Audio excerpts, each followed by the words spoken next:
Good morning. It's Wednesday Wake Up. We got it. We should make like a jingle. Yeah. And here's Copper for Great. our Wednesday Wake Great Up. minds think alike. We are sitting on the couch today. We thought maybe that would. It's like they knew the video started. They're outside. It's because we talked loudly and cheerfully. Oh, We should yeah. bring treats we could throw them the whole time.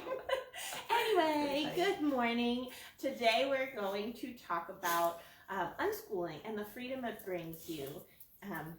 We were just discussing a second ago how, when things started changing in the world, everybody's dealing with their own struggles right now. And unschooling was something that my sister had brought to me, I don't know how long ago. I don't know, probably 10 years ago, honestly. No, it was 3 years ago. Yeah, okay. After I moved here. And I just put a block up and I was like, okay, it seemed so out there and something that I didn't think I could ever do. But because of our changing world right now and everything being, so different, it really did push me to look further into it, because I kind of just put up a blog about it. I didn't do the research. I maybe listened to a podcast, and it was just too much for me when we were trying to get to school and do activities and get homework done. And I went to work and ran a business, and I couldn't fit in time to do the research. So when the world slowed down in February or March, I don't know when that happened. March. It's been so long. I had a chance. Ooh, people are watching us. I have no idea. Who are people we can't see because we have different. Yeah, let us know who you are in the comments, because we have a phone, but we can't see that far away. Anyway, so I started really looking into unschooling for my kids, because the virtual thing just seemed even more daunting than getting them to school and figuring out schedules. Then if they were home, we'd have to sit and figure out all those. I'm sorry, I'm so close to you. This is the only way we sit on the couch. Come this way. Okay. Come this way. So trying to think where I really started. Sorry about my blanket, guys. It's cold this morning. But Kim had filled me in over the years here and there, but I really had to pick up a book or a couple books, which I have here.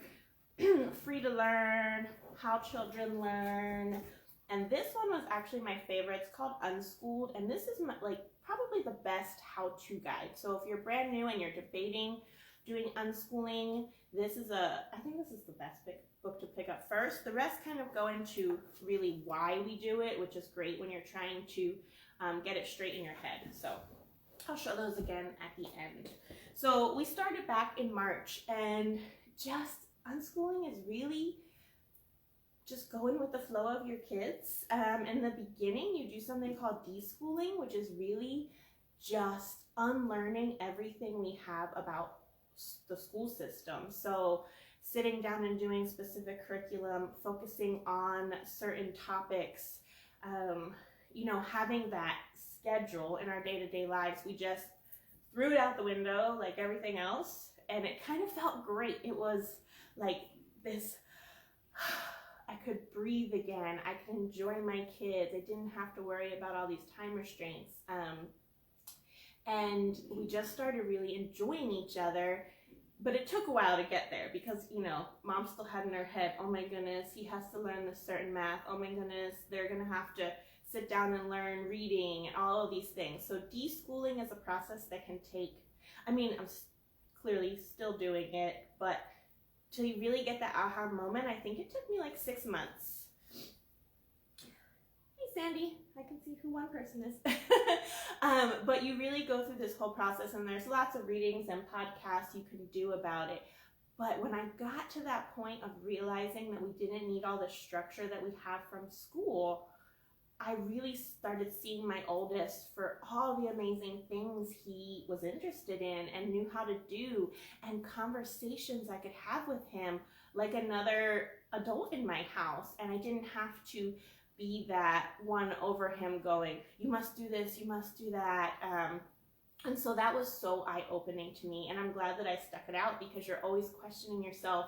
And once I did stick it out, I'm just enjoying my kids every single day. And we just, we're going to go a little bit into detail on what it is, not too much, but really focus on where we started. But just not having those pressures, I just follow my kids' lead. So the kids want to spend the whole day at the playground, they get to spend the whole day at the playground. And when you focus on what they're learning there, it's crazy to think that we take that away or give them 15 minutes here and 15 minutes there, and we don't really watch and observe and see what they're learning when they're just doing their daily tasks. So I have Kim here, who I don't think I could do this without.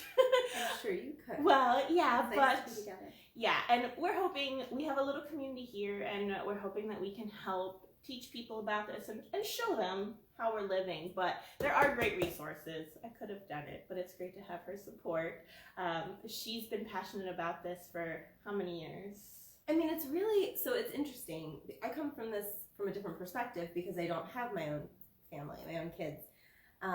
But I've been working in the classroom for over 20 years with young children. And we've always, like, what I've learned is that the best way that children learn, and not even that I learned, like what I know, is that children learn by playing, by being motivated and excited in their own way. Not motivated because we like are rah-rah cheerleaders, which I definitely did. I went through that phase of like, if I can just keep them all engaged, I can teach them something. But deep down, and what I really learned at my foundation, I worked at the Penn State Child Development Lab, and I had some amazing mentors who really showed me that children learn by playing. We don't need to give them worksheets.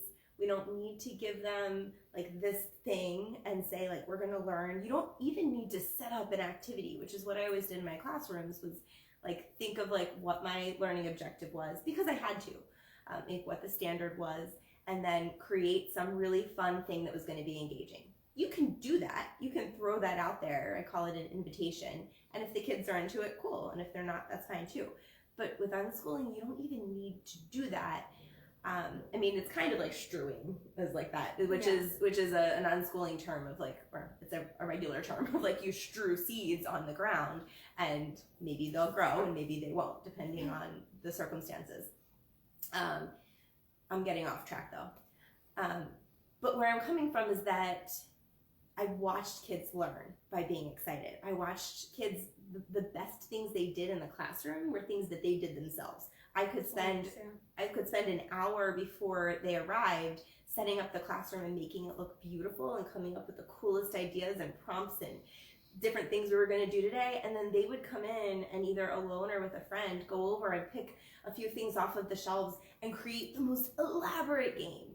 And that's where I shined. I actually hated all that planning. I hated being at home and having to like fill out planning sheets because I knew that the juiciness. No 4-year-old's gonna do that. It doesn't, and some do, but the juiciness, what like really like made them learn and get excited, and what like fueled our classroom and the life of our classroom were the things that happened in the instant.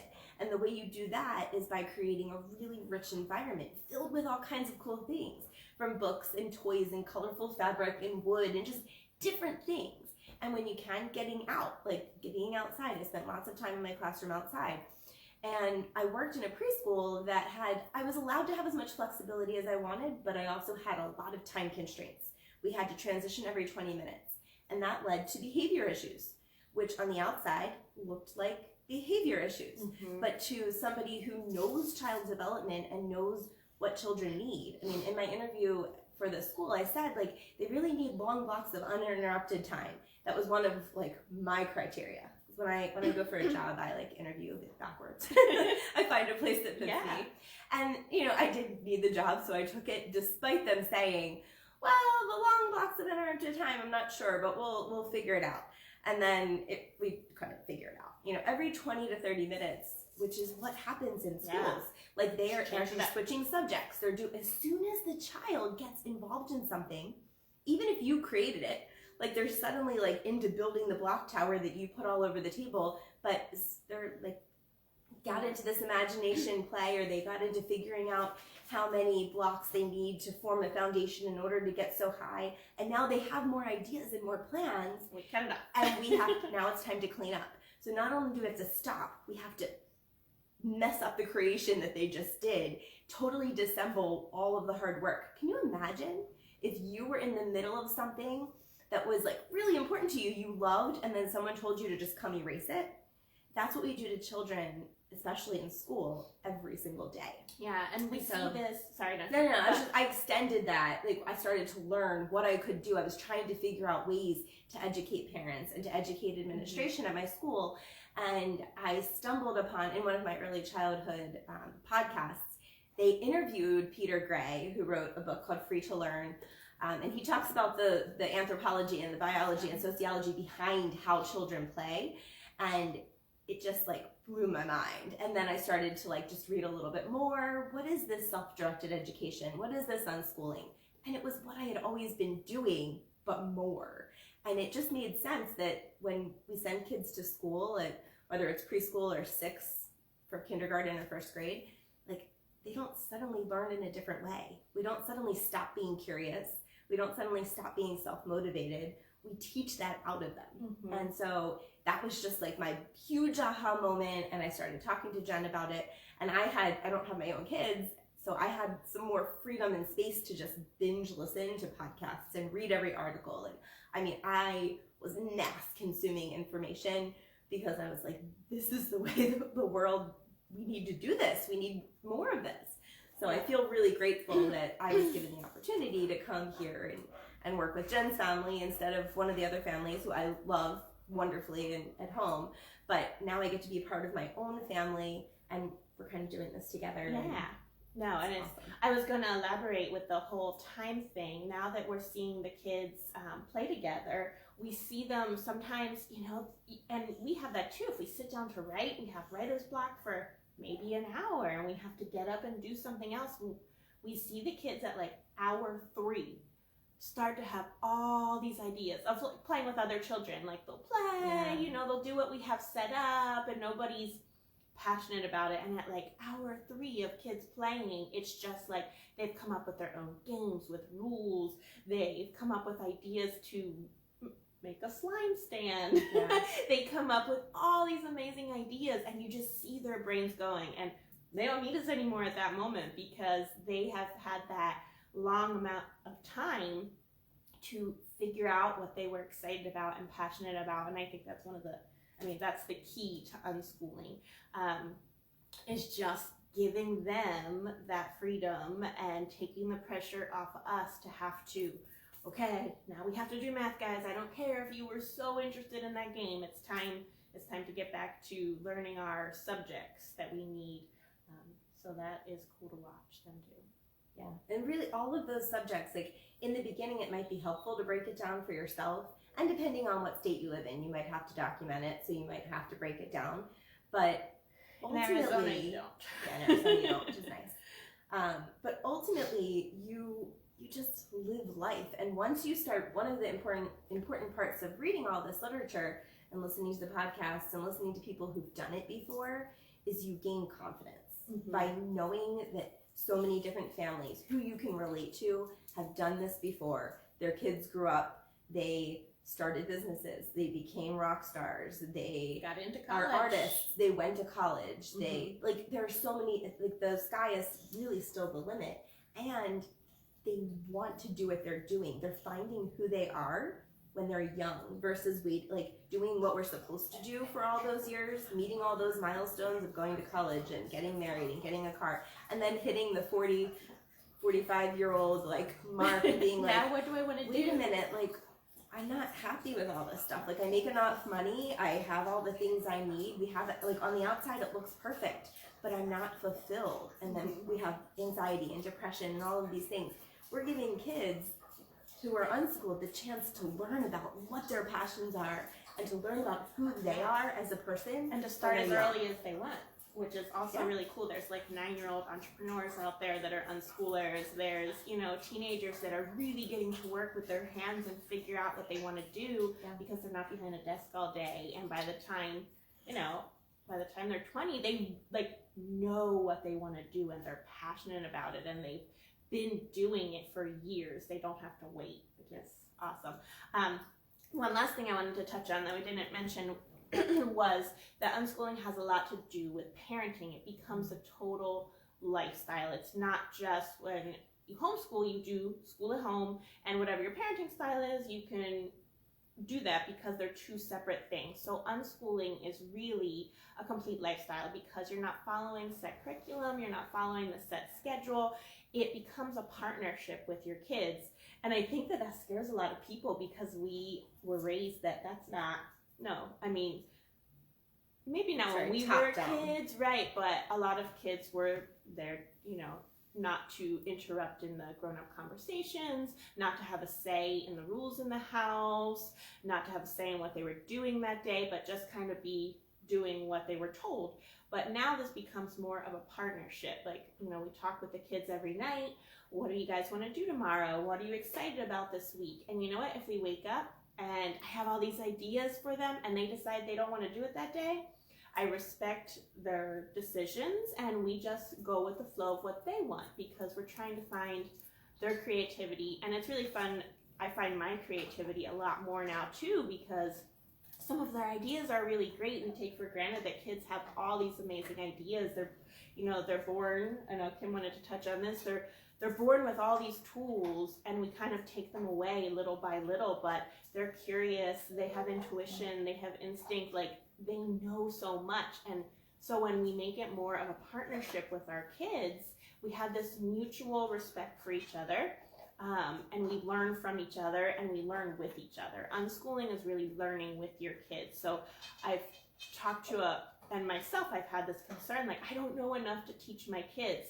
That's okay, we're in this together. If they're interested in engineering, I don't know about that, but I'll sit with my son and we'll watch videos, we'll read books, we'll talk about it, and I have learned so much about mining and welding and so many things I never thought I would. So it's really cool to learn with your kids and not have that feeling like I can't do it because you and your kid are in this together. And it goes really with all the things in the house. If they're not ready for bed because they're excited about an idea, I don't shut them down and say, no, it's 8 o'clock, it's bedtime. So it extends, it's a lot, and I won't go into all the things we do differently around the house, but it's a lot of thinking about why you're saying no, thinking about why you have certain rules in your house, because sometimes they just go back from when you were a kid or they were a kid, and there's really no sound reason behind it. So thinking that out and allowing your kids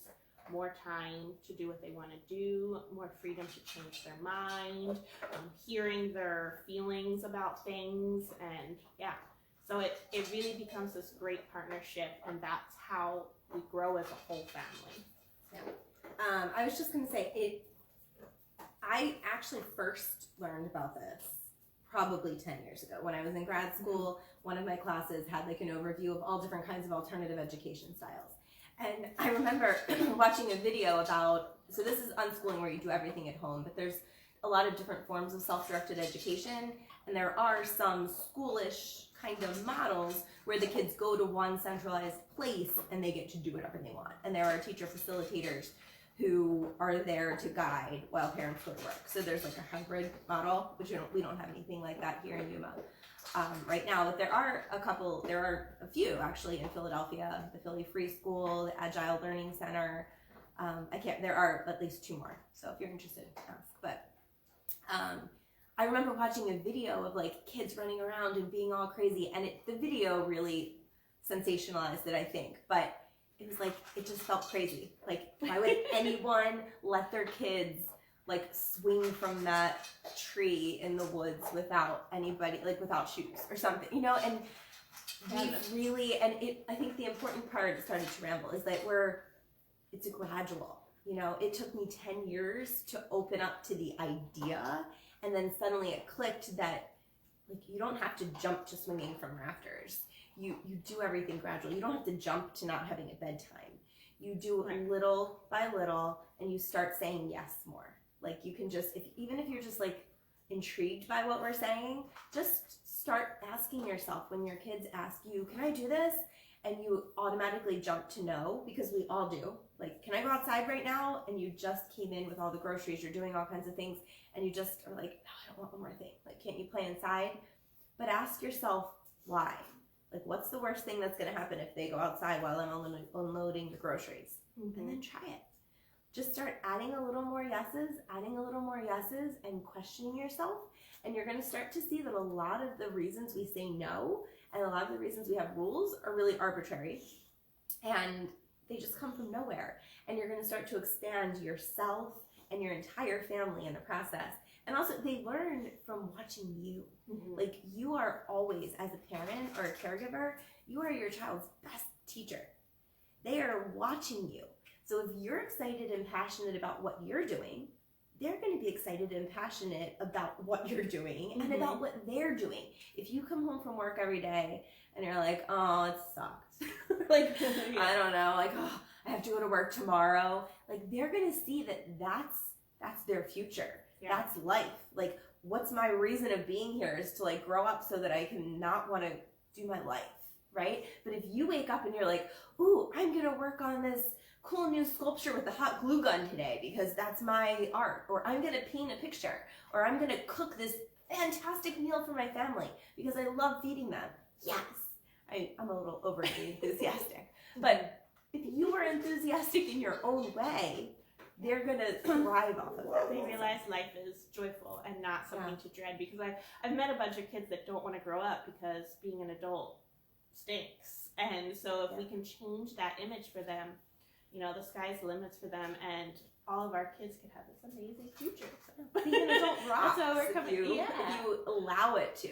I mean, even when, and that's like a whole nother thing, but like, yeah, that's a whole nother thing. We'll go there another day. But letting our children have a choice in what they're learning is basically what unschooling is. Following their lead, being really involved. It's not a hands-off approach. I know some people watch this, it can seem like that at first, but it's actually, you're really involved.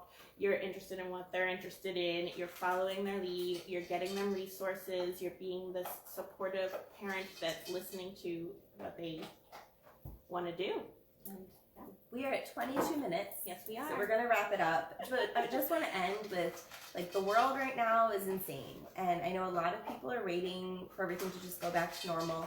Maybe it will, but maybe it's going to take a while. And if that's the case, like, we only get one now. Like, your kid is only 3 once. Your kid is only 10 once. And you are only wherever you are in your life one time. And so today is, like, the day to seize that opportunity to make it the very best that you can. And sometimes, like, it takes a lot of pressure and strife and heartache to make something beautiful. Like, think about how a diamond is formed. Like, it needs pressure on those rocks in order to form this beautiful specimen. Or a pearl in an oyster has that nitty-gritty sand that's in there, like, itching and getting in the way. And then suddenly this beautiful pearl is formed. And that happens over and over in nature and in our own lives, that when we go through hard things, we can come out on the end shining brighter than we ever were before. So this is just an opportunity that we want to hand to you. I have goosebumps, so I hope that our words have touched someone, even at like 23 minutes. But have a wonderful, wonderful day. It's Wake Up Wednesday. Wednesday Wake Up. Yeah. We keep getting that backwards. We'll get there. Bye. See ya. Finish.